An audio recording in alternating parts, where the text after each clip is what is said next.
since we started the magazine. Hi, okay, now we're live. Okay. Hi, welcome to our workshop today, everybody. This is the workshop for the Watershed Journal Literary Group.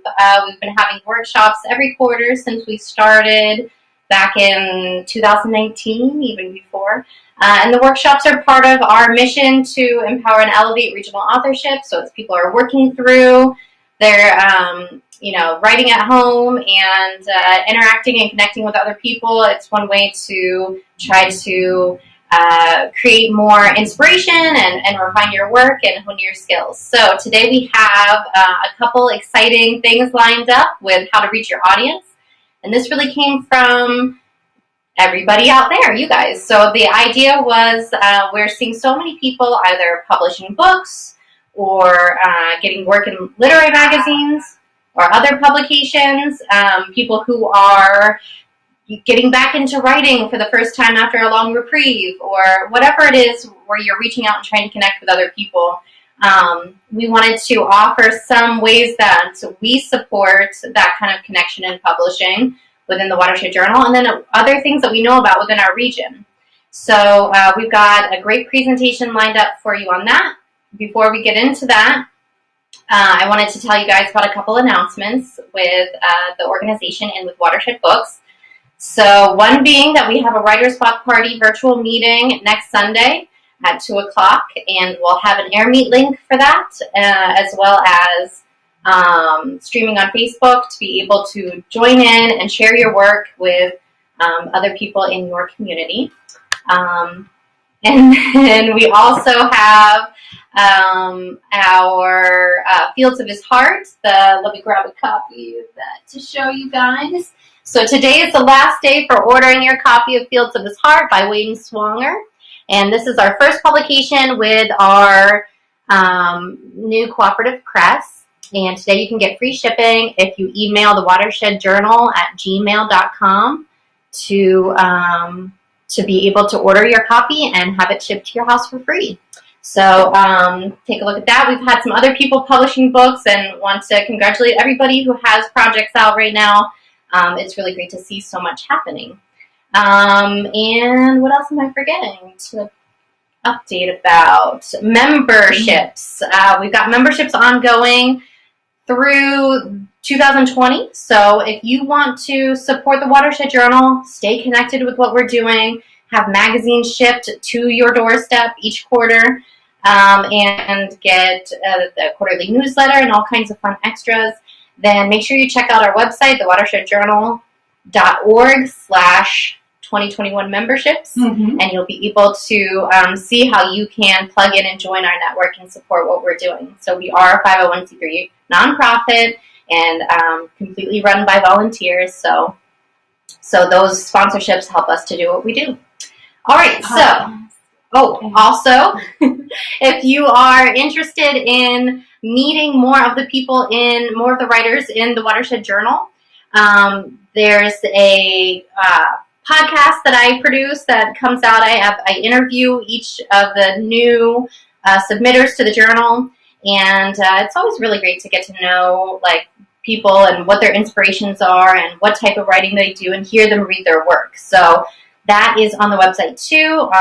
We have a special page for podcasts, and they come out either Tuesday night or Wednesday morning, kind of depending on when we get around to posting them. But we're in the middle of a brand new season right now, season 4. So make sure you check that out. And there's something else that you said that I forget. You're talking about our online calendar. There's a lot going on. A lot on the website, online calendar, blog, all kinds of things. So make sure you check out thewwatershedjournal.org. Okay. Do you want me to introduce how this is going to run before you jump on? Yeah, I'll bump it over to Sarah to talk more about the workshop. Hello, everybody. I'm Sarah Rossi. I'm the managing editor with the Watershed Journal, and I'm really excited to have you guys here today. We're trying out this air meet. Again, we've had a few events with this, and I'm pretty excited about the different layers of interaction that can happen with this. So as the session is going, check out the chat section to be for a live chat as we're going along. We're going to start off with our first session, which is how to reach your audience. Jess and I will take a little time to go over some networking platform, manuscript preparation, all kinds of stuff for you. And then after that, we'll move on to a creative writing exercise that's music-led that Jess has put together that I hope you'll participate in. We'll be doing this together. And then afterwards, we're going to take some time to either share what we wrote during the creative writing activity or something else that we've written. So how we're going to do this is the first presentation and then the creative writing activity will happen live on this session. And then for those of you who are joining in on AirMeet, after the creative writing activity, we're going to kick back to the tables for a small group peer review time. And so after we kick that out, you can join one of the tables with everybody else. You'll be able to video chat and discuss your work like that. So if you're joining us on Facebook or live or on YouTube live, feel free to hop onto the AirMeet to participate more. The watershedjournal.org/calendar or /workshops. We'll get you there. So I'm going to let Jess hop on and kick off our first session, How to Reach Your Audience. Okay, I'm going to try. I know we've been trying to get the lighting right, but since we've got this presentation, yeah, I think that, and you guys let me know in the chat if you're having trouble seeing the screen here and seeing what it says. But we're going to start with publishing process. And so this is one thing that we've worked through. I know I've worked through in my own adventures with publishing, and we've worked through as on the more internal end with the Watershed Journal Cooperative Press. And there are kind of a couple different approaches to publishing. Definitely, shooting for the moon in terms of a literary agent, trying to get a representation, trying to woo one of the top 5 big publishers. And, I believe that this is within reach for all of our writers to be able to pitch, but it just takes a lot of work. It takes a lot of, sending out queries and things like that. So we'll talk just a little bit briefly about that. But then another idea is to work through submitting a complete manuscript to an independent publisher. And this would be one way to identify kind of a niche publisher, maybe if it's, in the horror genre and your book fits that, or, self-help or supernatural or Christian or, whatever it is, identifying that niche market and that niche publisher. And a lot of times you'll have, more success attracting attention because they're looking for something very specific if you have that. There are other independent publishers who cast a wide net and have a lot of imprints and do a lot of different genres. And we'll identify some of the ones that I know about here. If you have other links and resources to independent publishers, please put them in the chats, and we'll be able to share them that way. And then one of the other ways to do this is to, there's cooperative presses, like what we put together with Watershed Journal. And a cooperative press is really a little bit different in terms of, with a cooperative press, the author and the publisher are kind of working together in terms of the investment. So the way that we run it with the Watershed Journal press is that we take care of like editing and layout services, design services. We take on a lot of the marketing and distribution. We distribute through the bookstore here. We distribute through mailing online. We've got Amazon set up. We're also setting up bookshop for our authors. So we're handling a lot of that, which is a lot of the grunt work in terms of getting a book from point A to B with publication. But we also ask that our authors, put an investment into the project as well. And that represents for us that our authors purchase a minimum of 25 copies of the book at print cost. And then they can purchase more if they choose. But then they're taking on some of the distribution legwork in selling their copies and sending out review copies and things like that. So cooperative publishers all work differently in terms of what's contractually obligated from the author. But that's one example of how we've done it. There are lots more. And then the other route is self-publishing. And I don't want to undersell like the how this can be a very validating and perhaps even more profitable in some cases way of publishing. So when you're self-publishing, you know, you need to get yourself from point A to point B on your own. You need to do either hire somebody to do the editing, hire somebody to do the layout and all of that, set up the Amazon if you're going to distribute through Amazon or whatever your distribution channels are. But once you hit those sales for your book, then you're not, you know, slicing off a percentage of that profit to, you know, a publisher or to, you know, whoever has a hand in that sale. You pay for whatever the cost is to print the book, and then, or if it's Amazon, the cut that they take through online sales or paperback sales or whatever it is. So, so all that being said, there are a lot of different ways to do it. Let's get into the publishing process, and I've got a nice checklist here. So some of the ways that you can do that are laid out. If we click on the checklist, what we've put together in-house here is a checklist of ways, and I want to credit Joe Shire for really helping to do that. Can you zoom in a little bit once that's loaded to be able to see it better? And yeah, so the only reason being that I can't see it unless I'm looking on the screen here. Okay, so we've got,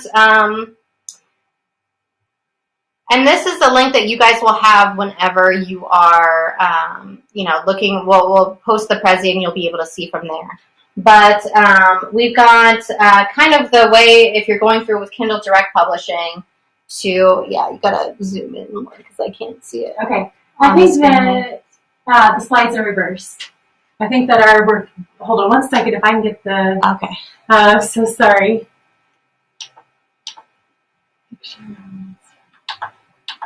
Give us just a moment. Thank you, everybody.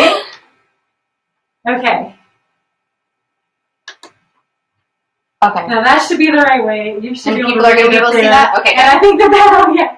All right, good. I know I can see it definitely better now. All right, so this is kind of breaking it down into, and I think this is really helpful for me. I work really well in charts. So to be able to break it down, what the task is, who's responsible for it, when it needs to be done, and then whatever other items to take note of. So in the case of a, you know, Big Five publisher, a Big Five publisher is going to take care of a lot of the who's. You know, they're going to really have somebody in-house whose job it is to edit and proof your book and, you know, think through marketing and distribution plan and all of that. So you get a lot more support, a lot more scaffolding with that approach. With an independent publisher, you're going to have some of that scaffolding taken away. You're going to take on a little bit more of the responsibility of marketing your book and things like that. But so what you want to do is to, you know, think about your capability in terms of setting up these things. So if you're somebody who's very, you know, comfortable with technology, very comfortable with, even if it's something new to you, you know, working through it and figuring it out, then, you know, creating a KDP and getting yourself up on Amazon. Amazon is kind of, I mean, as everybody knows, one of the top distribution points. To be able to say, oh, my book is on Amazon is a really easy way to let them know. We will get to in a minute if this is already daunting to you, like I don't know the first thing about KDP. Sarah will get into that more, and we'll talk about other resources locally and otherwise that can help you through it. So let's scroll down a little bit to see. We've got kind of pre-publishing. So this is some of the things that you want to do ahead of time to start to build some momentum and get moving parts in place for yourself. So an author headshot, social media presence. So I know I'm on Facebook and I created an author Facebook page for myself. A lot of authors do that. Twitter, Instagram, and actually Goodreads is a really great, it has like an app now and it has a social media element to it where you can keep track of which books you're reading and then rate them and connect. So like for me personally in my Goodreads, I have like a lot of local author books that are in there. So it's showing, you know, if people are looking up me from my book, then they're seeing all the things that I'm reading and things that I'm endorsing. And so the idea is, you know, to kind of create a network of support that way. So I found that Goodreads is one in particular that does that. An author website. This is something that, again, if you are savvy with this and you are willing to put in some time to think through hosting a website, developing and maintaining it. For me personally, I had some help, luckily, with Sarah, kind of setting up the infrastructure for my website. And then I kind of learned through how to update and maintain and develop it to be able to have some key elements there. But you definitely want to have about the author. I think the about the author is probably like the homepage I get the most clicks on for sure.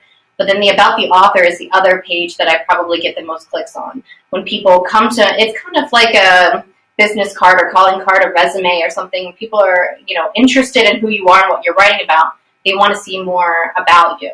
And then the blog. I have a blog that I try to update every month that I've fallen off lately. But the blog gives you fresh content, and it's one more way to draw on your reader. The email list. Now, this is what I've heard and what I from experience have seen, is that the email list, an author email list, is probably, in terms of a correlation to actual book sales, is probably going to be your best bet, even better than social media, Facebook, all that. Facebook is super easy. Social media, you post it out and hopefully people are seeing it and sharing it. That's wonderful. But the people who are on your email list, they can either sign up on your website, or you can start building an email list just from your personal contacts, whatever it is. But those people who are following you on an email list that's most likely to translate into them actually buying the book or subsequent books that you're posting about or endorsing on there. So that was one thing that I was like, I don't know if I want to take the time to build an email list. It's kind of a cumbersome, for me, a cumbersome mode of communication, but it really does pay off. I know for Fields of His Heart, the book that we've just put out, the email list that the author, Wayne, set up was tremendously influential in translating into book sales.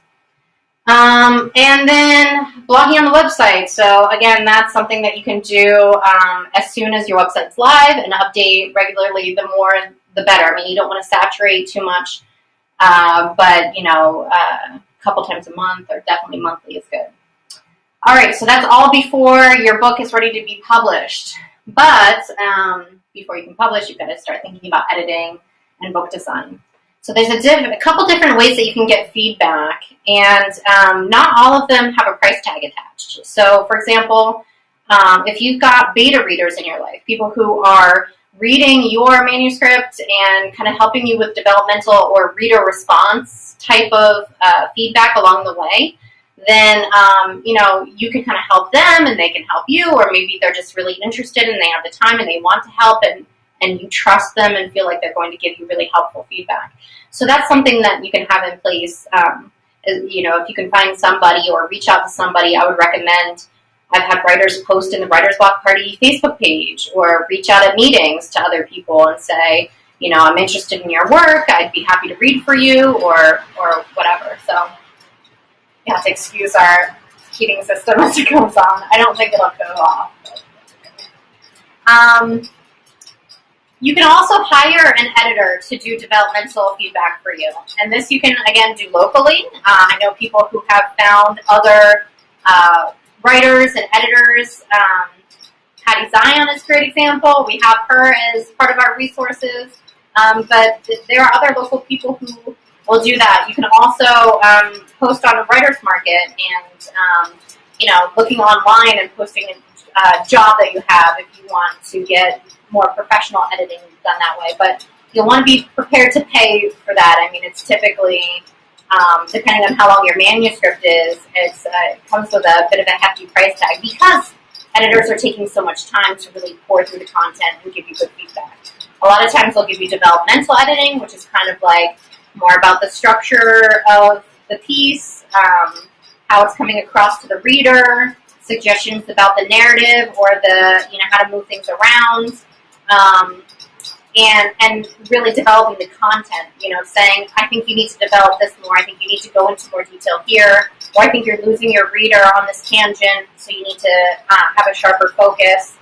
And then that's one layer of editing. before you will publish, you're going to still want a copy edit. So somebody who's going to look through for all the, cross T's and dotted I's and make sure that everything is nice and polished. And this can go back and forth a couple different times. If you're working with a publishing company and you're working with an editor, they will likely have you, they'll make some revision comments, send it over to you, or editing comments, send it over to you as the author for revision, and you'll go back and forth. And so you have to be prepared to be able to look at that and say, oh, okay, this is definitely something that I need to change. It's a real easy typo or fix, or to say, well, no, they're not quite understanding what I'm doing with this or that. And there is a back and forth there, and I know that that's something that I've experienced on both sides. That your editor sometimes has a point of view that you may or may not agree with, and so there are a lot of tough calls, even in the copy editing side of things, to be able to do that.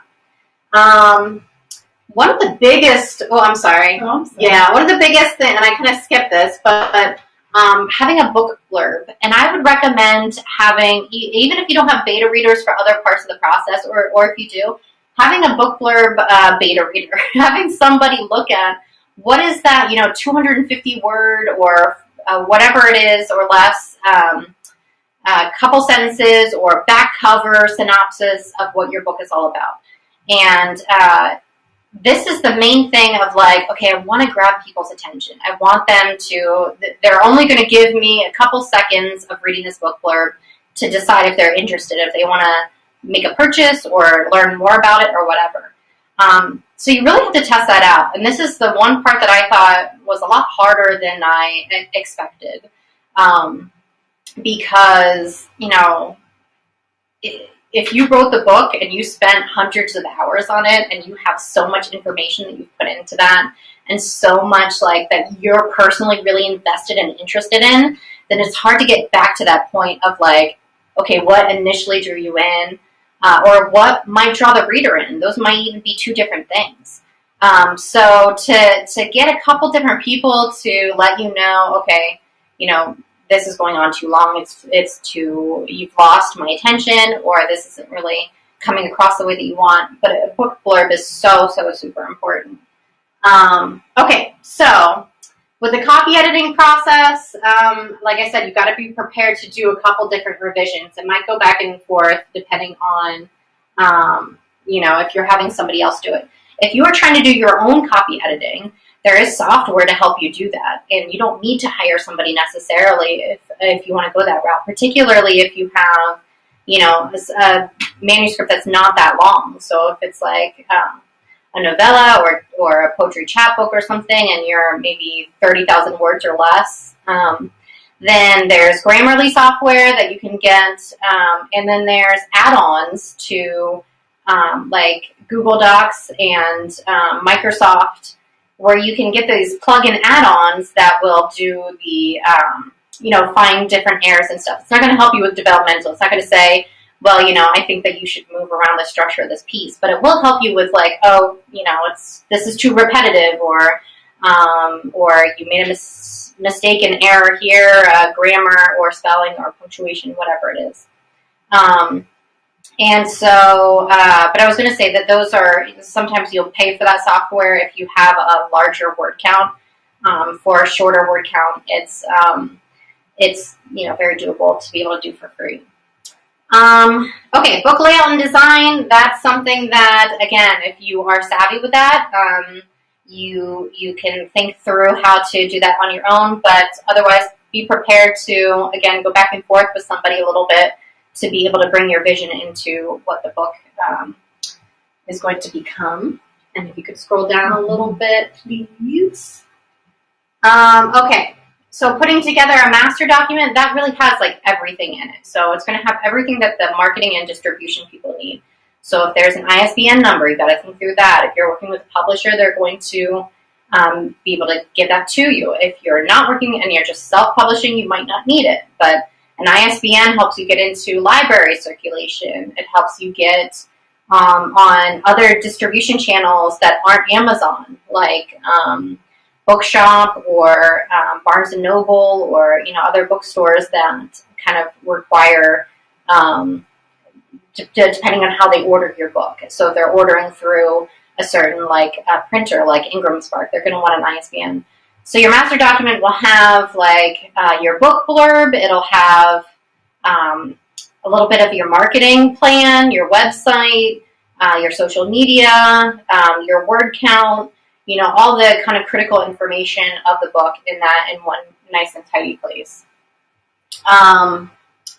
And yes, proofreading. So this is like the final, speak now or forever hold your peace part of the editing process, which hopefully if everybody's done their job along the way, or if you've had a really critical approach, a very detail-oriented approach to your manuscript, then this should go pretty quickly, and it should just be kind of a once through just to make sure everything looks right. This is a great point if you are working through it yourself and you're determined to kind of keep costs low and do it on your own and feeling very confident and capable with that. Proofreading is probably the one part where you will want to have somebody else take a look. Just because, your eyes are blurry and you're going cross-eyed from looking at this manuscript for ages and ages, and having somebody else with a fresh look really helps.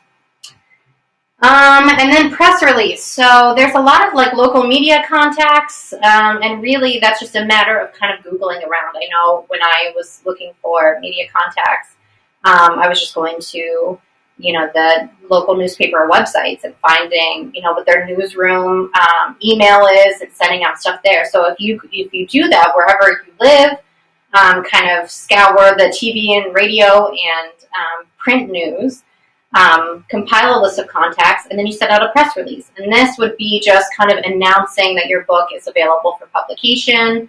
Again, your book blurb is going to really come in handy. What is the soundbite version of this that's going to draw people in and make them want to know more? If there's a regional element to it, then this is a good time to be able to plug into the region and get people excited about that.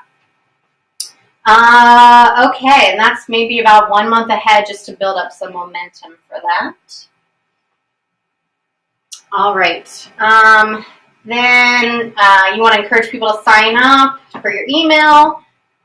Launch preparation, I spelled that wrong, but all right, so you're ready to launch your book, and this is kind of you kind of get one shot at making a great first impression.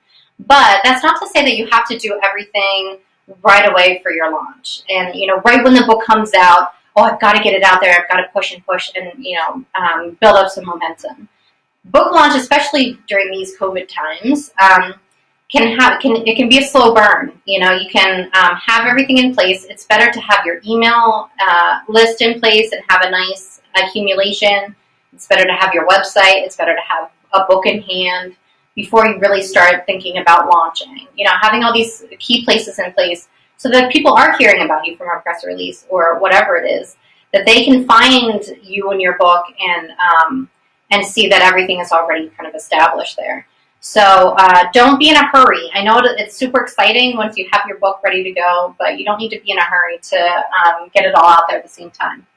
Reviews are a great way to earn some attention. So think about who are the writers in your life, the people in your life, the people with a platform, ideally, or the people with a good critical view of this type of writing that you do, that you can reach out to. You can send them a copy of your book once it's printed and say, can you write a review for me? Would you be interested? And then what they can do for you. So, for example, if someone were to say, hey, Jess, can you do a review? Then I would think, okay, what are some of the things that I have in place in my platform or things that I'm doing that I can kind of help promote this book and draw some attention to it? And I would look at, okay, I've got my social media pages. That's great. But I also write a column for the Brookville Mirror about regional author books. And so I could post my review on there. Or if you know somebody who has a blog where they are posting things about their blog. I know Byron Hoot has a great website, and he often hosts a Poets Corner. And so, you seek out somebody and say, hey, could I send you a copy of this? Maybe you would feature me on your whatever it is, whatever your platform is.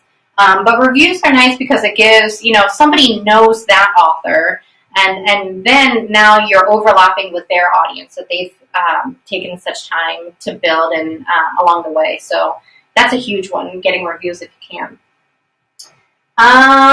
Blog about printing dates. So this is where you start to build up some anticipation. We could scroll down. KDP, if that's what you're doing, to make sure that everything's uploaded. And if you're working through Amazon, there are a couple different ways to self-publish, and I think Sarah will get into this more, so I won't go into too much. But Amazon is just one way to be able to do that self-publishing. And there are lots of resources out there to work through that if that's what you're doing. Some of the other ways that you can start to build up some excitement, and again, it doesn't all need to be right away. It can be over a period of time. But contacting book clubs. I know that I was lucky enough to be able to visit with some local book clubs, and even remotely now with Zoom and everything, you can get in touch with book clubs and have discussions remotely. So those people are going to be, first of all, surefire sales. They're going to be buying your book. But then also you have a great chance at like a nice focus group, where you can sit down with those readers and hear what they responded to and what they were interested in, what the reactions are. And that can kind of help shape not only, your writing as writing feedback for your writing, but also it can give you an idea of, okay, what are some of the hooks that I can draw people in, some fresh angles on this that I hadn't thought of that will, strike relevance with some of my readers. So book clubs are great for that. Writers groups, we have a lot, and I'll get into those in a minute, but writers groups is another great way to have a platform ready and, join in with a group of people who are already going to be interested in what you're doing. And bookstores, like Watershed Books, for example, we do 20% consignment. So whatever we sell here, you get 80% of each book sale. So, just walking into a bookstore and saying, hey, could do you guys have books here that from, regional or whatever it is, to get in touch with them. And then printing and distribution. So, this is kind of where you decide if you're publishing through Amazon, then you can get books printed there and sent to you and work through it that way. If you're going with Ingram, that's another way to do it. Amazon has an Author Central, which is just another way to keep track of your book sales. But you'll want to kind of keep that for your accounting purposes because you'll have to remit your sales tax and all that kind of stuff. Goodreads, I already touched on. Press release, blog updates, inventory in bookstores, and then post-publishing. So this is after you've got books in hand, you've made a splash as much as you possibly can. Then look for other venues and platforms to seek out. And this is really where the sort of like grind of book sales. Even if you are, have a publisher behind you, chances are you're going to be doing a lot of this kind of promotion on your own. So if you are interested in not just publishing a book, but really getting it into the hands of as many readers as possible, then you're going to constantly be thinking of ways to, make an appearance on some kind of platform.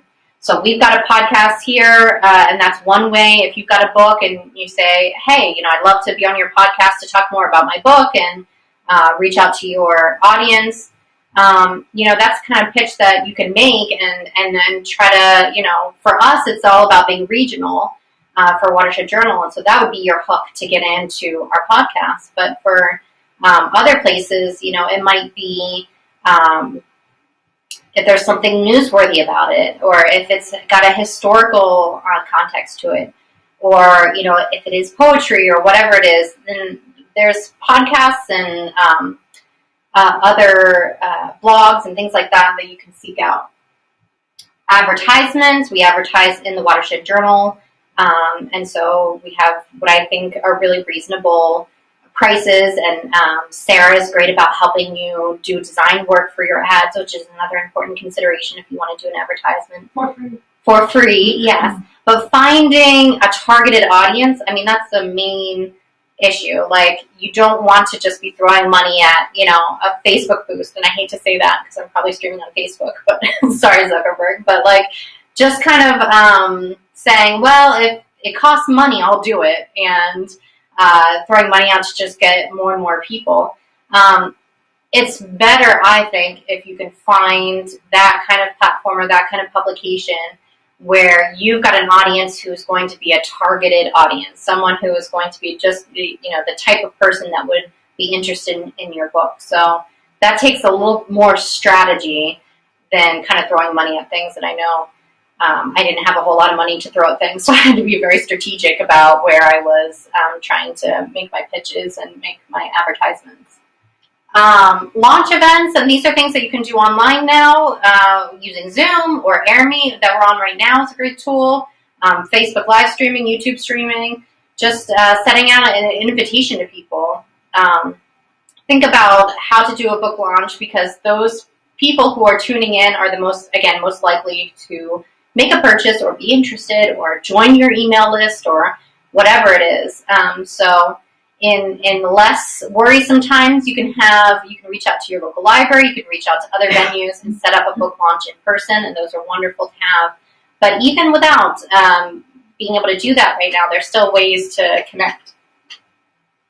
And then trying to get as many people as possible to review your book on Amazon, Goodreads. I don't know what the magic of the algorithms is. That's for people smarter than me to figure out. But I know that the more attention is landing on you and your pages and your book, wherever it is, the more it's going to show up to other people who are looking for book recommendations. So people who bought your book, or people who bought this book also bought yours, or all the clicks kind of generate to benefit bringing attention to you. And I think that's it from the email list, or the checklist. But this is something that, if you're doing it on your own, what I liked about it was the steps are laid out for you. If you're working with someone else, then it just gives everybody a roadmap to follow. All right, so finding help. Let's take a look. So if you're like, okay, that was a lot, Jess, and I don't know what to do next. One thing that we can offer you here is a consultation. And I've had a lot of writers reaching out and saying, like, I want to write a book. I'm interested in doing that. Or I have a blog and I want to really develop my blog and get more people to visit it. Or, I'm just back into writing and I don't know where to even get started, or I want to connect more with people, but I don't know how, or other readers or writers. Think of scheduling a consultation with us. And this is something that we're doing now that we have this space that we're supporting with Watershed Books and Literary Arts Center. These consultations are by donation, so you can, whatever amount you can afford, it really doesn't matter. Anywhere from like $1 to whatever you can afford. But that's just one way to keep supporting the space. And all of your donation for our consultations will go right back into our community development fund to be able to support, and our operational fund to be able to support what we're doing with the bookstore here. So we can help get you oriented. Case study. If you're looking for somebody who has been through this from, start to finish, had a manuscript, or not even, but was trying to, had an ambition to have a manuscript and bring it all the way to the publishing process.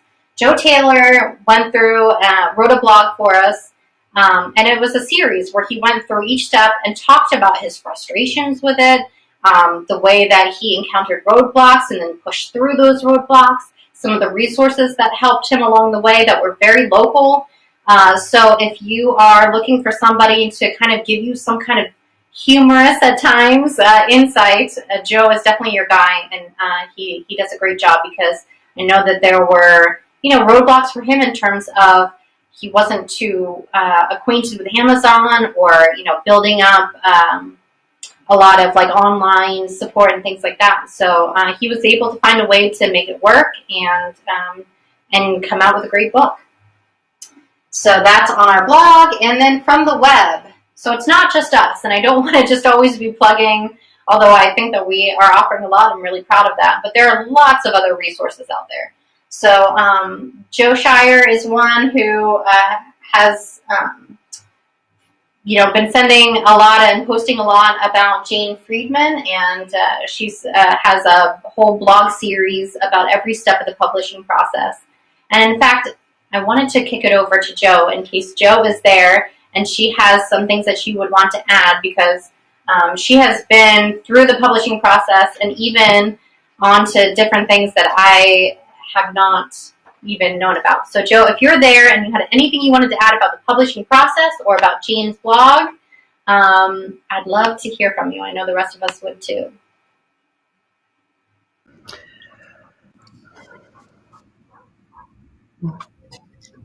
Hi there. Can you hear me okay? Yes, hi. There you are. Yep, here I am. And hi, everyone. Great job there, Jess. And I do think that checklist is an extremely valuable tool for anyone who's diving in, whether they've done it before or are going to do it again and want lessons learned. Yeah, I do share a lot from Jane Friedman. She's a publishing expert. She does a ton of things for free. She gives classes. She has a Sunday business sermon that she conducts. She has a ton of free resources and blogs. In the chat, I published a link to a matrix she has about the different publishing paths to somewhat summarize what you just went over, Jess. And so, take a look at that to supplement what Jess just shared. What Jess shared, I think, is more of a project plan, whereas Jane puts it all in context, and they really do complement one another. The one thing I will say is this. If we were having this workshop 10 years ago, the resources for self-publishing would be very, very in their infant stages and very, very much less robust. And in fact, I think self-publishing had a bit of a negative connotation. It was seen as vanity, like a vanity effort. Self-publishing wasn't given a lot of due in the literary world, I'll call it generally. That has changed dramatically. Nearly every class I attend that Jane Friedman puts on or some of the other experts put on spend equal time on self-publishing as they do being published by either an independent press, a hybrid, one of the smaller presses, or one of the big five, because it has become such an enormous industry. And self-published books get awards, self-published books get sold. So, if you have any lingering doubts about whether self-publishing is an avenue for you, please put that out of your mind. It really should be driven by what is your genre, and how does your book proposal look?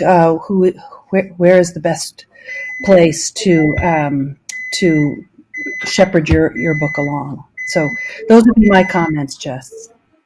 Good. And if you could share that link one more time to us in the chat, that would be great because we weren't able to see that yet. Yeah, I didn't see it come through.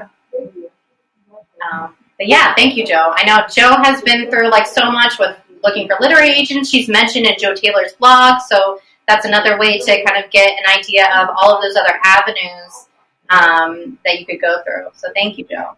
Yeah, and you're welcome, Jess. And I'll just mention too, my first two poetry books were published by Ray, and I know that Ray has also helped a couple of other authors in the group get across the goal line. And so he's a great example of some of the expertise we sort of have built up within the Writer's Block Party that we can avail ourselves of. Absolutely. All right, I'm going to move quickly through the last part of my bit, and then we'll turn it. Okay. So just a couple other things. If you're looking for support, let's go to regional networks. So there's a lot going on in our literary community here, and some of you might already be plugged in. Some of you might be representing some of these groups. But let's take a look first at which is the first one to pop up. Oh, I'm sorry. Go back just 1 sec. If I missed.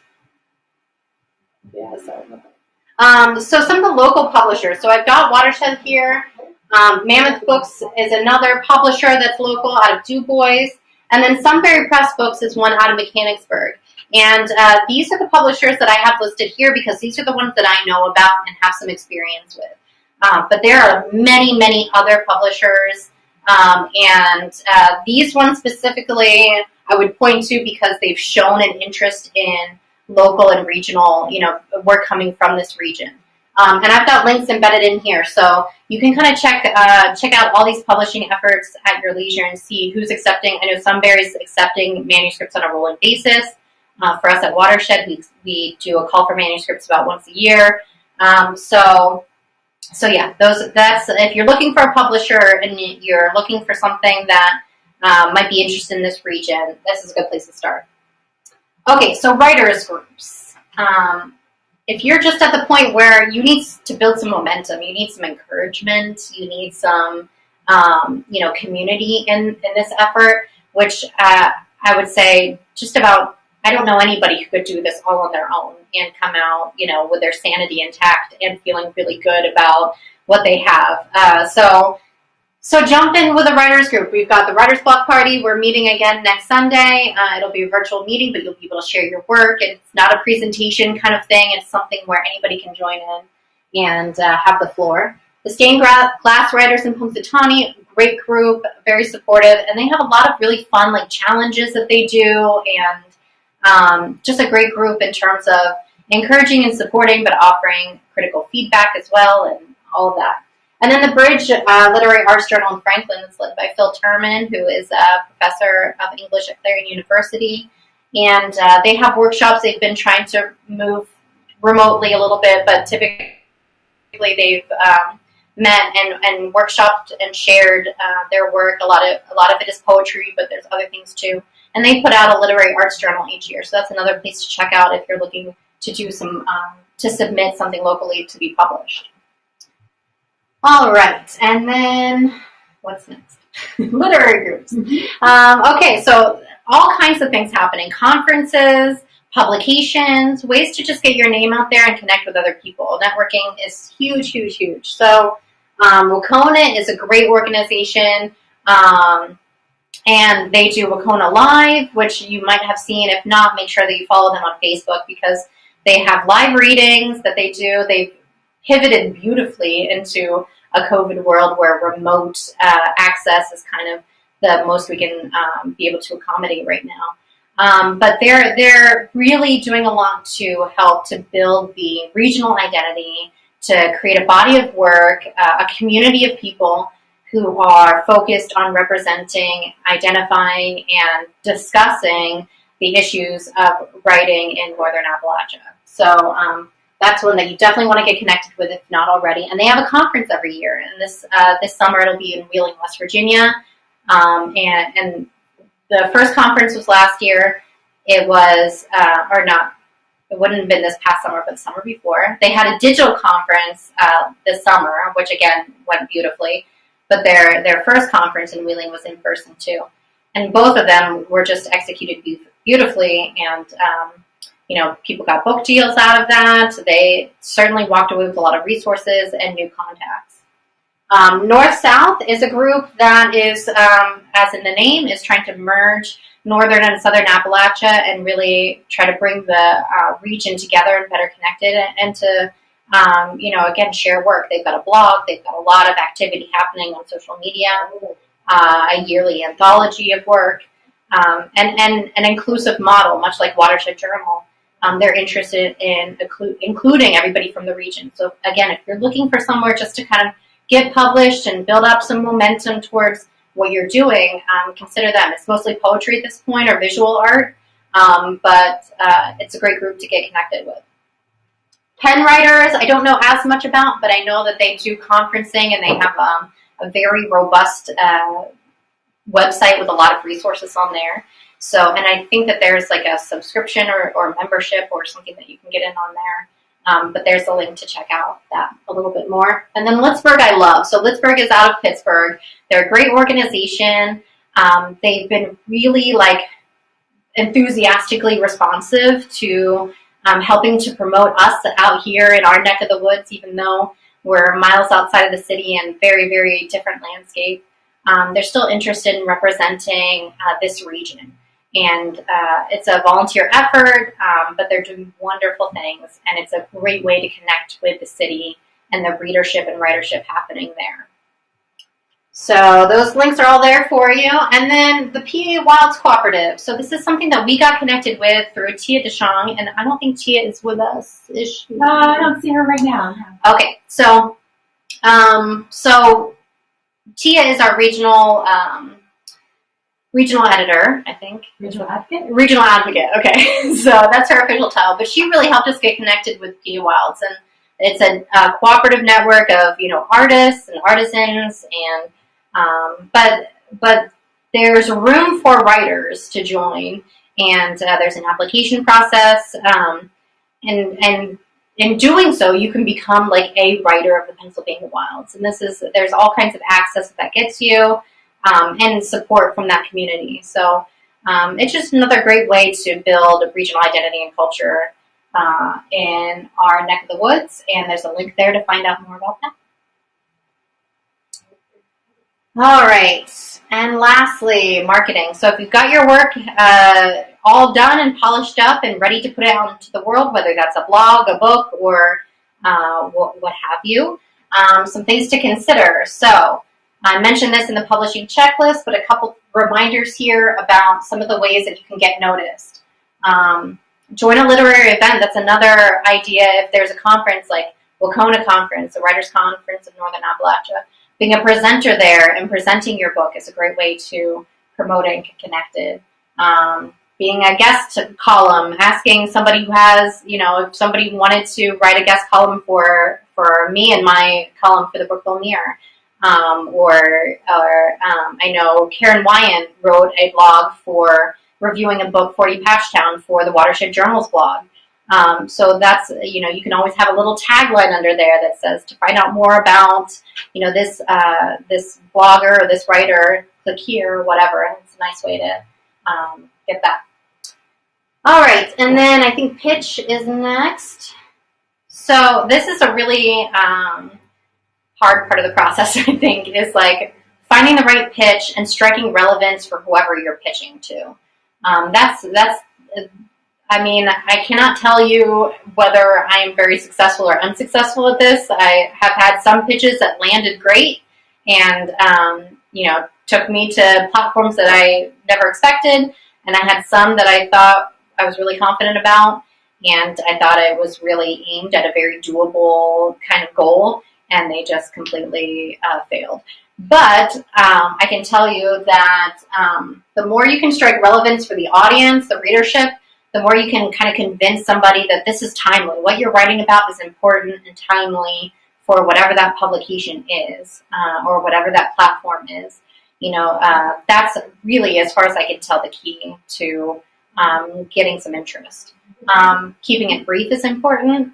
Something I'm failing to do during this presentation, but That's great. but yeah. So to just understand that you're going to have just a limited amount of attention from whoever you're seeking out, and then events or reviewers. Okay, so this is our review list. I put this together just kind of sending out feelers to writers and readers in our community through Writers Block Party and seeing who might be interested in reviewing books for people or reviewing a manuscript and helping to generate some support.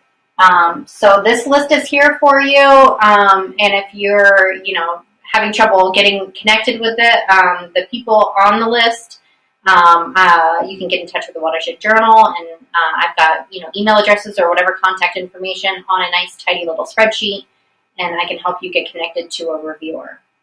But really just letting us know, hey, I'd like to see your list of reviewers. And Or be added to it. Or be added to it, even better. I don't know why I didn't go to events. Let's try it. All right. Reaching out to all of these places, libraries, bookstores, relevant organizations, associations, and book clubs. So those, again, are ways to take the most of, okay, you've got a captive audience here. What can you offer? What can you say to them that is going to help them? And the thing that I'll end with is, try to say yes to as many of these opportunities as you can, because you really don't know where it's going to lead. It might not necessarily lead to book sales, and book sales might not be your goal necessarily. But even if it is, you don't know if that's going to lead to the attention of one person who's going to really be able to open a door for you.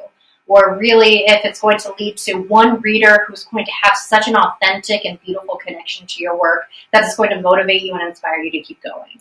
And I know that's certainly been true for me, where the book that I put out into the world has taken me to places and made connections that I never would have thought would be possible. So that's true for books, blogs, or just, like I said, connecting with a writers group and meeting people and sharing your work there. It's the best way to get that inspiration and momentum going to keep doing what you're doing. So I'll pass things over to Sarah, who has a lot of good insight into the more technical aspects and online portion of things.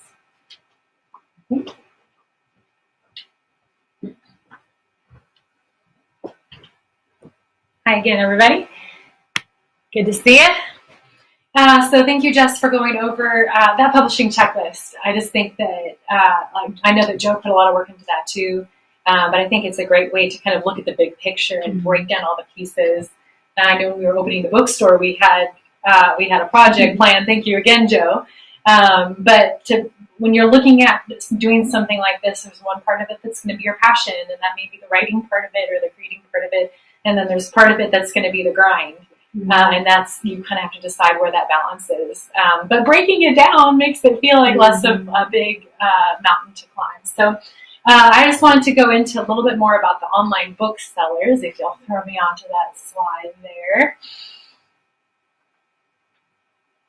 So making your book available online, just kind of talked about this a little bit. I was just going to go into and share some insight with you. The first one is Bookshop in Ingram Spark. You may or may not have heard about Bookshop, but this is the one I wanted to start with because their mission is to support local independent booksellers. So they are they give a much higher kickback to those booksellers. You can adopt a bookstore and have your donations sent there, but their mission is to really kind of open up the market to things that have heart and that connect back to regional resources. So I have a link here. I'm going to post this presentation on our website after our presentation. But anyway, that's the link to get started with Ingram Spark, and that's how you get on to Bookshop. If you are already published and you have your ISBN, you can look it up in Bookshop and see if they already have it in there. It's been published through Ingram. If not, if you're doing self-publishing, you'll have to upload your manuscript and your covers to Ingram Spark in order for it to show up on the Bookshop storefront. And Watershed Books has a Bookshop storefront that we are highlighting regional authors who are available through that, and so we will help you get your book out there. The next one is Amazon, and this is the big one. This is the one that it's hard to beat, but it is huge, and it definitely doesn't have local independent businesses in mind because it is a company. But anyway, I have the link there to get started on to adding your manuscript on there. And the thing that I have to say about Amazon is that it is super easy, and I wish that Ingram Spark was a little easier because I want things on Bookshop, but Ingram Spark is not easy to figure out. I'm writing blogs about how to put your book on Ingram Spark, how to do it on Amazon, but I would definitely say that Amazon is way more intuitive as to how to take your book from a doc format and put it into something they can publish either in print or in ebook. Yes, and that's that for Amazon. And then the next part, if you want to get help with this, then let's talk about the grind again just for a minute. At this point, you're getting into something that's so technical that it has nothing to do with sitting down and creating a character or just tying the strings of your plot together. This is something that, if you identify as a writer, might not feel like a part of your identity. But online publishing is something that is possible for everybody, and you have to accept that there's some of this is going to feel like this is not writing. It's just part of the big picture. So the first line of defense and the first thing I want to say about anybody doing anything online is please use Google. If you don't know what you're asking, you don't know the right word to use for it, somebody else has already asked that question using the terminology that you're trying to use, and you can find it. And there's so much documentation out there for both Amazon and Ingram Spark that if you're having trouble looking through their help section, which is pretty detailed, they have help sections about everything. Go to Google, ask them whatever question it is, and they'll be able to answer you. And then ask your tech savvy friend.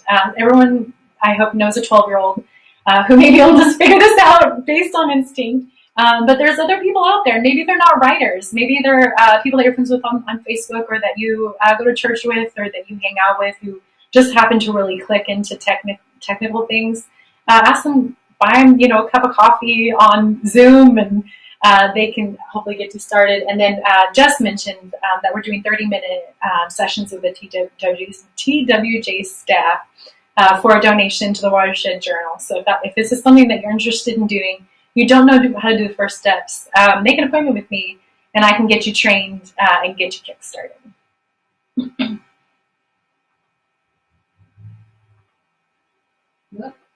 That's all right. Are you using the arrows or the clicks? Yeah, sorry. Just use the arrows. You'll be good. Okay. We're next. Yeah, just click the arrow. It'll take you to the next one. Oh, okay. No. And here's the things that I just... Hold on. Just to recap. Oh, man.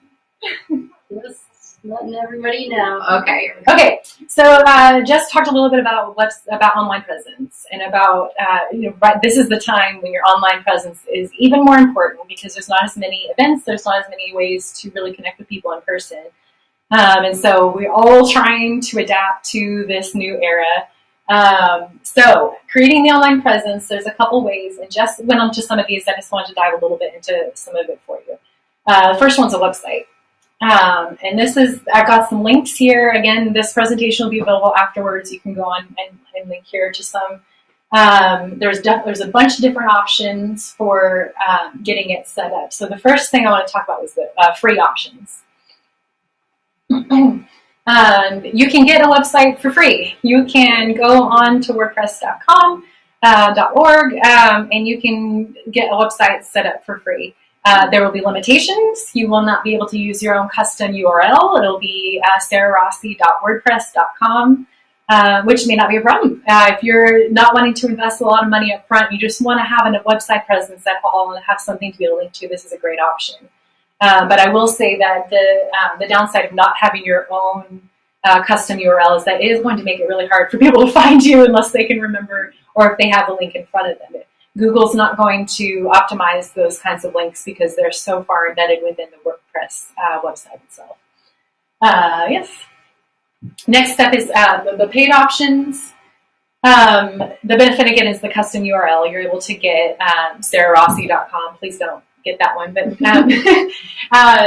and at that point, you'll be able to have way more access to customizations, themes, and integrating with Google Analytics, which if you are into numbers and spreadsheets and tracking, you'll want to be able to get Google Analytics and this Google search platform. The drawback is the cost. It costs about $125 a year. That can vary. Beware of your first year is going to be cheaper than your second year, because they will bump you up. And you're going to pay for your domain, which is about $15 to $20 a year, and then you'll pay for hosting, which is the place that actually houses all the files. So that is the drawbacks and benefits to the paid or the free. And then something else I wanted to mention about setting up a website is that getting a website started and getting it out there, it just like putting your book up on Amazon and having it out there doesn't mean that now all these people will be coming to your site.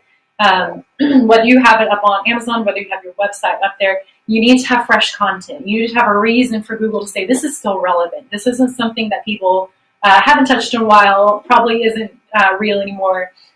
So you want to think about, excuse me, updatable areas on your website. So you have your authors page, you have your books, and those are probably going to stay the same until you add more books. But think about updatable areas like a blog, like a calendar, maybe you do videos, and you just do short videos of you performing your work. Really anything that's going to give you a chance to keep it fresh. I just wanted to mention that because to go to this work, to set up a website and just have a solid homepage and then never touch it again will not do you as much good. Oh yeah, and keeping the software and the plugins updated, that's also important. Can you go back for just a second? Was that right? Sorry, no. I lost my place in my mind. Okay, blogging, sorry, you're right. So here are some, if you're not wanting to set up a whole website presence for yourself, you're not needing to have sararossi.com, you just want to have a place to have your blogs. You want to have a place to keep your writing fresh, to put snippets, to put teasers, to talk about your writing craft. Here are some links to some, there's a ton of them out there. Look to the people that you're reading and see where they're publishing on, and you can get on there. And then the first thing I want to talk about with blogging, if you're thinking about setting out a blogging plan, is how often should you be blogging? How often you don't want to overload your audience. You don't want to fall off to where they forget about you and go, oh yeah, wait about that. So the online consultants say 2 to 3 times per week is how often you should be posting new blogs if you're trying to build followers and grow traffic.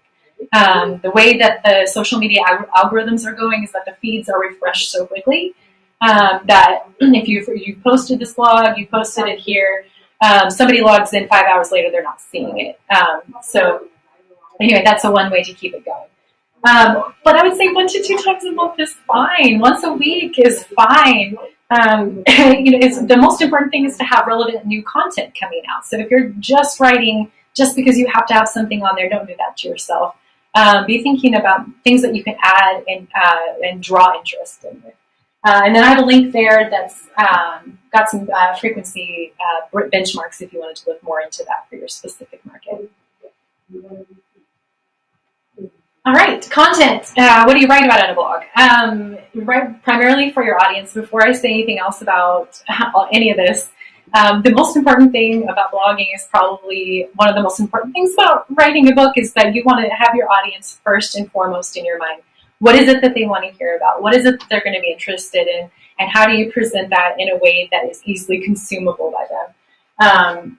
So things like thinking about writing a blog and using clickbait or keyword stuffing. If you're doing keyword research and you see that this is performing really well, but it doesn't really apply to what you're writing about, it's not something, specifically it's not the core of your point, it's not going to do you any good.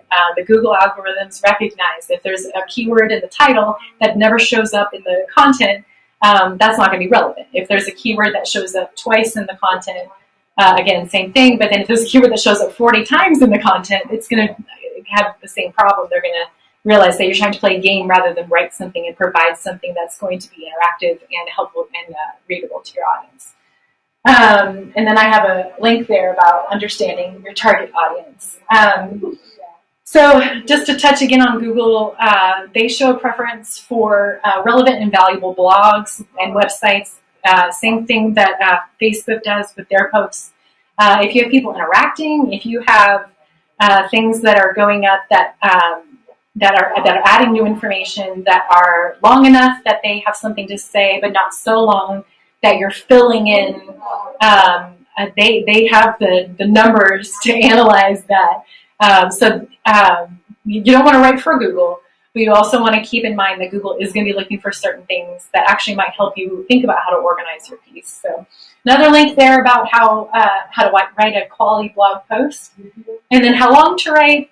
300 to 1,000 words is kind of the medium range. For your blog, it's good to have a couple of blogs that are longer than 1,000 words. But the point is not to write 1,000 words. The point is to say what you need to say and the words you need to say it. And if you're going off on tangents, or if you're not really keeping to the core of your piece, your audience is going to recognize that for one thing, and they're going to lose interest. But then Google will also notice that, and they will not prioritize you as much. Give me 1 second. Go to the next slide here.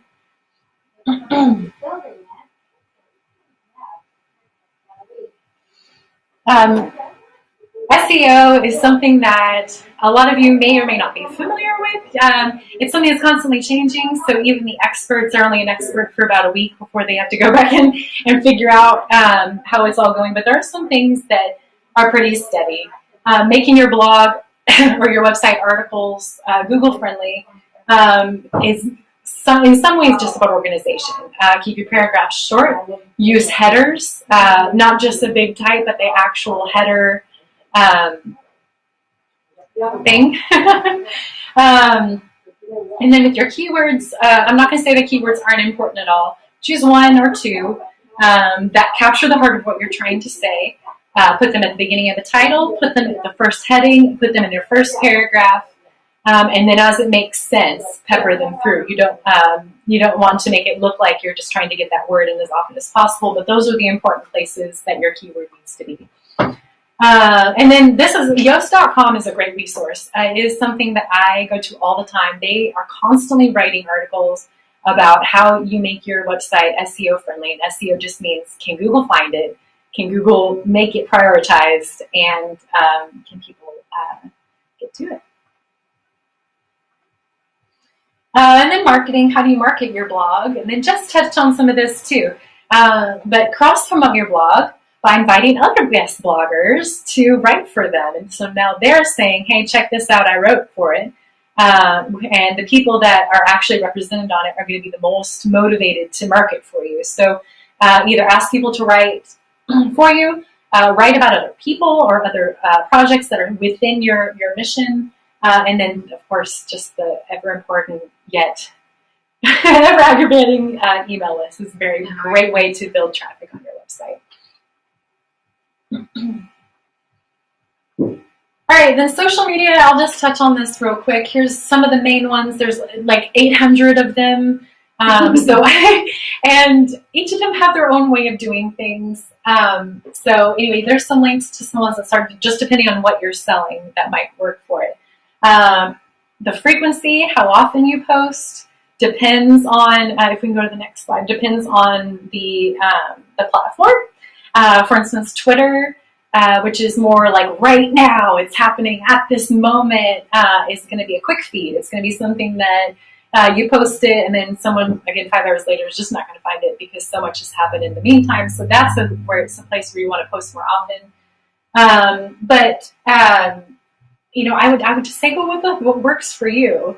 What keeps your audience integrated. Facebook just changed its algorithm where if you post more than 3 times a day, it dramatically decreases. But across the board, your first and second posts in a day are going to get the most interactions. So if you're looking at making a plan for social media and you're not quite sure how do I set this up, I will say the consistency is more important than having the right frequency. So if you're consistently posting once a week, that's more important than having a week where you post 25 times and then they don't hear from you for a month.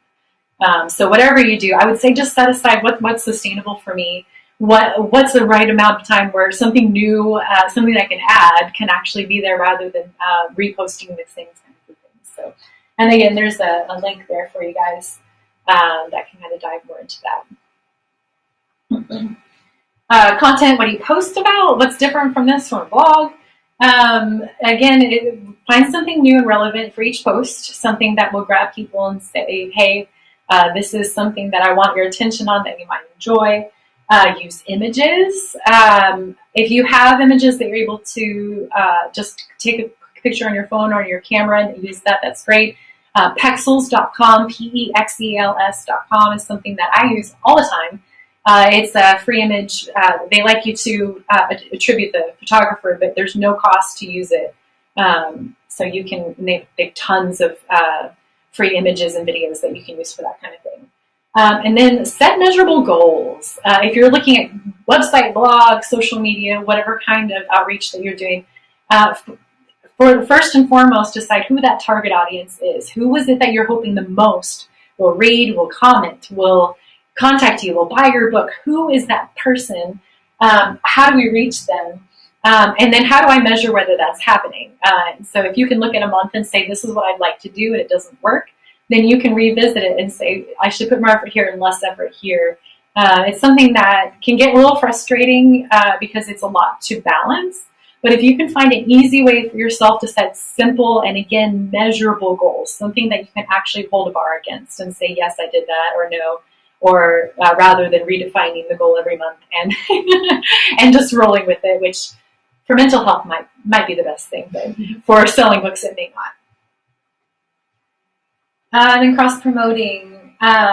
There's one way to cross-promote within our network with the writers groups, with the pages that we have, but there's things happening all over the world, all over the country, that are similar to what each of us individually are doing. There's other people who are writing about that kind of thing, who are thinking about it, who are pushing those boundaries.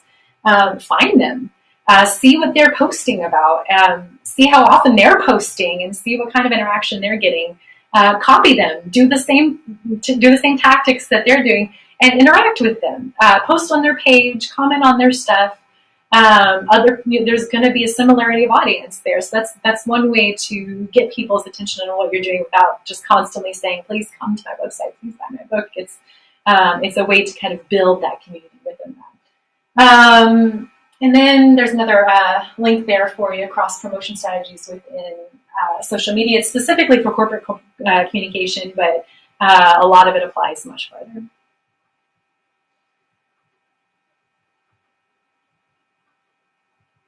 All right, the last thing I want to talk about is the Watershed Journal digital platform. Jess covered some of this stuff, so I wanted to dive a little bit more deeply into what is it that we're looking for, what is it that we're offering. The first thing is our blog, which we just absolutely love it when people guest blog for us. But there's a link there. We have 3 major categories that we accept on the blog. It's not another creative writing outlet. We want to save that for the Watershed Journal. But we have a category on writing, the technicalities of it, or your experience with it, or tips or inspiration, writing community, and then the mission and presence of the Watershed Journal and its effect in the region. So if you are looking to guest blog with us, some examples are talk about your writing craft. What is it that makes you as an individual writer some unique and different? And I know a lot of the people in our writers groups are coming to the table with, I don't see anybody doing what I'm doing, or I'm trying specifically not to do what everyone else is doing. And that's great. I think that's the kind of persona that works great in the mix. So write about that. Write about what works for you, what makes you different. Reach out to others who might feel isolated because they don't know that other people are trying this and struggling with this. You can dive into a particular piece that you've written. If you've just published a book, if you have written a poem that you just struggled with and it kept you up at night and it really it got to you, right? Tell us about that. We had Lori Barrett do a great blog post about art is art. It was what it was called, but it was just comparing the process of creating visual art as to creating written art. And then we're always looking for ways to provide resources, and our blog is one of the ways that we have free resources to everybody. So if you are a teacher, if you have learned a new skill, if you have something that you think that would pass along to the next person and give them more, that's what we want. Oh yeah, and if you want to blog for us, just email us, and you can pitch a topic. We can pitch a topic to you. That would be great. The next part is book reviews. That's another part that we put on our blog as well. We love for people to review people everywhere, Amazon and everything, but we really love to feature local authors on our blog as well.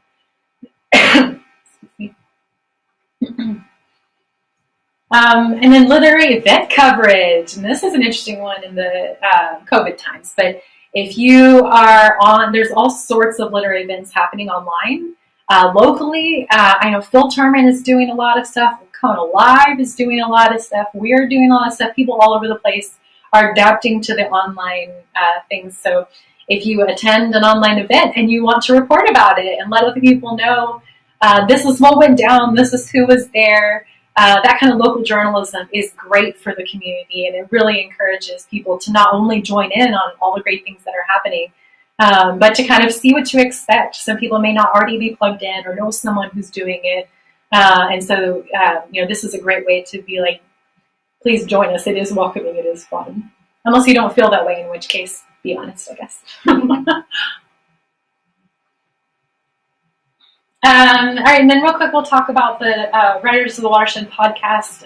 Jess has been doing this There's a link there. Submitters from each edition of the Watershed Journal are interviewed by Jess, and it's a really fun way to get to know everybody. I know we had at least a couple people who were new to the group to say that's how they came to feel welcome into the group, was getting to see everyone talk about who they are and what context they're writing in, or whether there's a 2-year-old running in every minute, or whether they're working all the time and then they're having to carve out this time, or whether they suddenly have all the time in the world to be able to write and just cannot even get that. It's all over the place there, so check that out. Social media, there's a link to our Facebook page. We'd love to share what you have going on. Tag us, message us if we don't see it already. But if you are on an event that's online, we want to share that event. If you have a new blog coming out, or if you have something new coming out, we want to share that. So that's another way that you can network with us. And then the last thing is our events calendar. So please continue to check this out. We have a ton of things going on, and keeping this updated so that you don't feel like you're lost in the flurry of activity. But we also want to add your events on there. This isn't just for the Watershed Journal sponsored events. We've got the links to the Wacona Live and other stuff going on there. So if you know of something that's happening locally that you would like us to put on the calendar, just email us, message us, and let us know. All right. Yeah. Should we take some questions if anybody has questions? Yeah, so everyone who's participating from home, if you would like to make a comment, go ahead and click that raise hand button, and I'll know you're there, and I can bring you on the screen. While we're waiting for people to join on in there, I want to thank you guys for being a part of this. Nothing can compare to being able to see your lovely faces and share a room and a space together. But I'm just so pumped to see everyone that's here today, and just people that, I love your writing. I'm so glad you're here. Let me see. Anybody got a comment? Oh, there we go. Kirk. Come on up, Kirk. Can you hear me? Can we hear you? If you can hear me, there should be a button for a camera and a button for a microphone that will be red if they are off.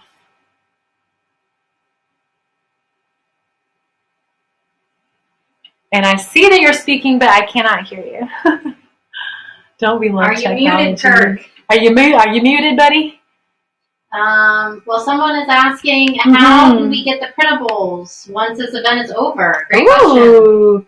So, Kirk, if we're able to get you going here, it looks like you're muted on your end. That was muted.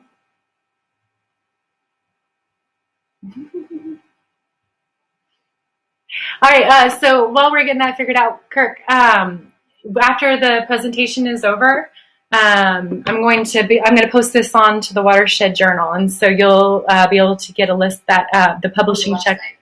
Yes. Okay. Oh, what did I say? You just said the Watershed Journal. Oh yeah, I'm going to put it in the print magazine. I'll put it online, and you'll be able to access the writer's checklist. We can post that on Facebook too, I think. Yes, we can. Kirk, I'm just going to take you off and take you back on, and we're going to see if that'll work. Because I want to hear from you.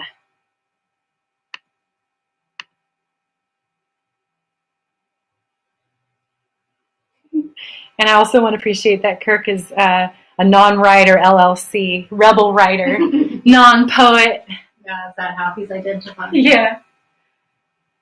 No, we're still not yet. No. Kirk, dude, I'm sorry, man. Well, is your volume on your computer up?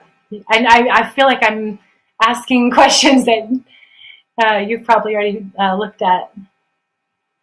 You can always type it in the chat, Kirk. Yeah, Kirk, if you've got a question, type it in the chat and let's hit there. And in the meantime, if anyone else wants to be my guinea pig and see if this is a bigger problem than Kirk's connection, then raise your hand and we'll see if we can bring you on the stage.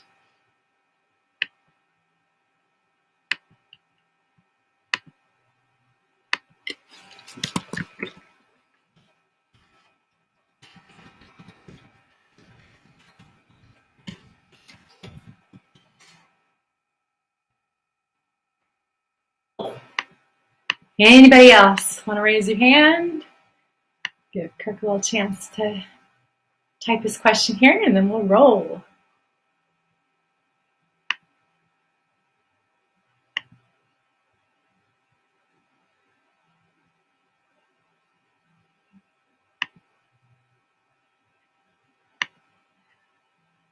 All right. Well, if we have, Kirk, if you want to type your question out, we'll get back to you. But let's roll into our audio-based creative writing activity. Ooh, let's hold on one second. Lori wants. Here we go. Lori is being our guinea pig. Oh, good. Thank you. I don't know what the sound of a guinea pig is, but I don't know. I'm not even going to try. I can hear you. You're doing great. Okay, great. A lot of times, I have a smaller group that meets together, and a lot of times I'm asked, how to get published. I've not published.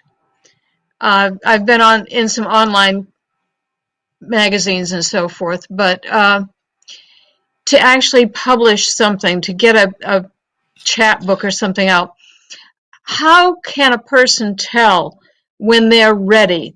So many times writers will ask, about getting published, and that they haven't written much of anything. Other times, somebody's written a lot and it's good stuff, and they still don't feel like they're ready. How does a person know? How can I tell a person who asks me that question? As someone who's never, I'm going to hand this over to Jess. All right, Lynn, thank you for, Lori. Yeah. I'm sorry, Lori. Thank you for your question. So you're, where did she go? She may have hopped off. Go ahead. Okay, so let me make sure that I got that right. You're wondering, how do you advise other writers to let them know if they're asking you, okay, am I ready for publication? How do I advise them? How do they know that they're ready? Is that right? That's right. Okay. So in leading the Writers Block Party and with the Watershed Journal, I do get a lot of messages like that too, that, and I think the subtext of that question often is my writing good enough? And you can correct me if I'm wrong on that, but that's what I hear when somebody is kind of asking me, well, is this any good? Should I publish? Am I ready to do this? And I would say that there's a couple different ways to answer that. One would be, if you're looking to answer the question, is my writing good enough? Am I good enough? Then that is not a question that's going to be answered through the publishing process at all. Because at any point, I think, you'll get through, you'll set a marker for success for yourself and say, okay, if I just have a book, then, or if I just get this many followers, or if I just, can get on this platform, then I will have arrived and I will know that my writing is good enough, and whatever that means. But then you'll, reach that target, or you'll be in pursuit of that, and it'll come around, and you'll still feel the same about, you still have all those doubts, you'll still have all those nagging worries and stuff. So I got some great advice from a woman named Deborah Burkhart, who I think might be on with us today. And if she is, I love her so much. And I'd love her so much if she's not here. But she told me, because I was like, how do I know that, I'm ready for this, that I'm ready to put a book out into the world, and that it's going to be good enough? How do I know? And she said, make a list of all the positive feedback that you're getting. And write it down, like physically have that list in front of you, so that whenever you are feeling those doubts, you can look through a sort of attempt to step outside of your own self-doubt ridden mind and look at those comments from other people that can help, correct your self-talk a little bit.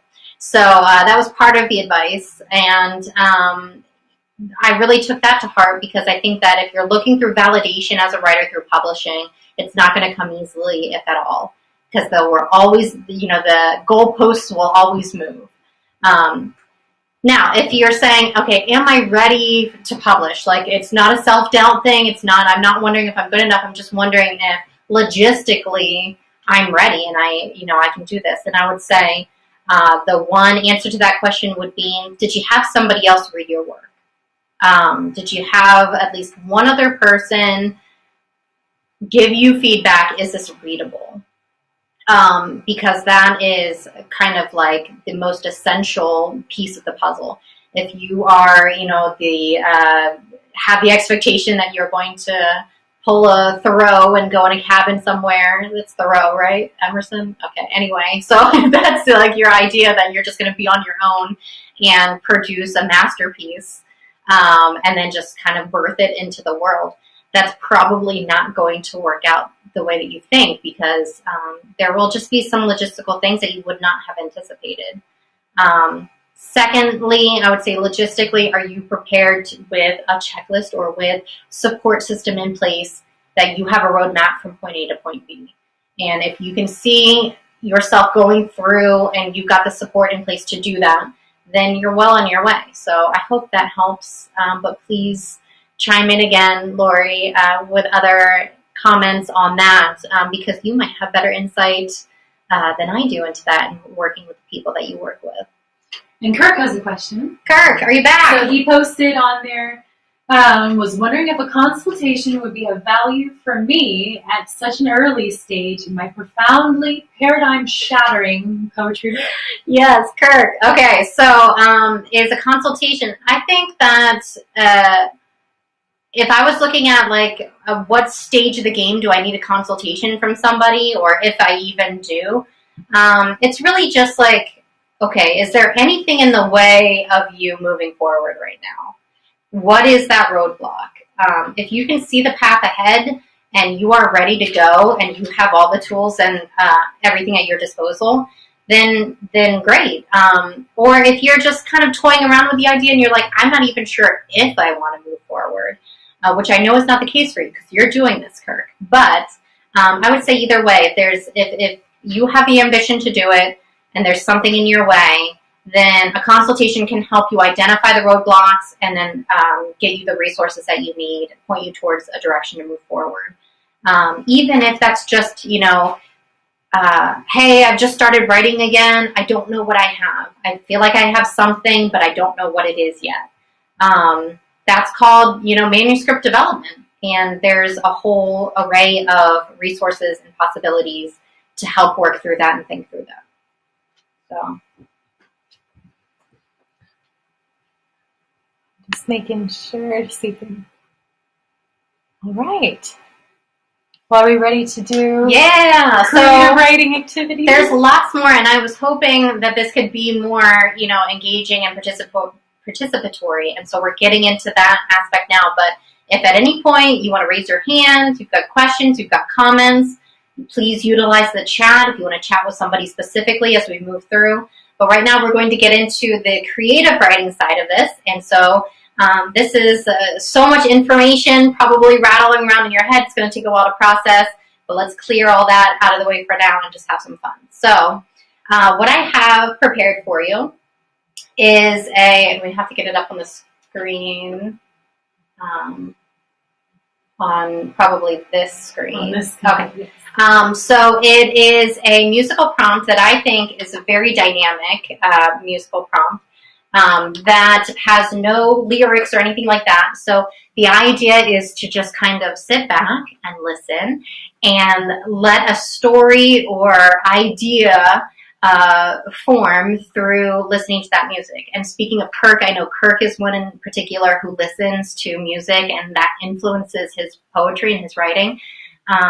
So the idea is to really tap into the tone and what your interpretation of this track is. So we're going to play that for you, and as the song is going, please get out a pen or paper or your laptop or whatever it is and just start writing. Don't think about it too much. Don't get in your head about like, oh, how's it going to sound, because you can decide whether you want to share or not. But this is just something to kind of get those creative juices flowing. So, yeah.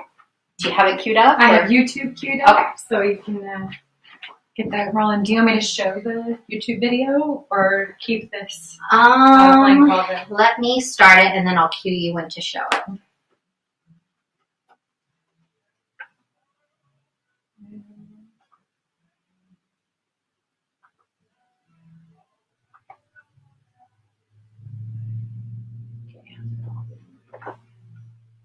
Yeah.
Good.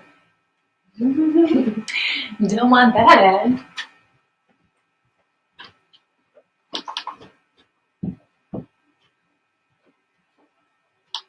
Okay, so hopefully you were able to get a little bit of writing in there, whatever it turned into, whatever mode or stream of conscious or poetry or some kind of narrative arc that took place.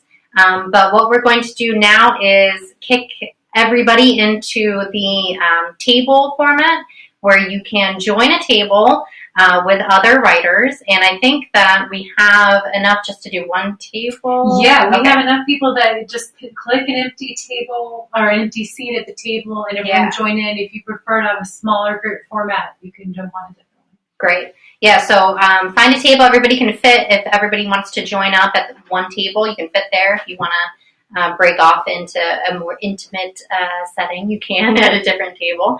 But the idea here is to do a peer review. And so I'm not going to manage any of this. I'm going to let everybody else kind of work with one another on what you've brought today.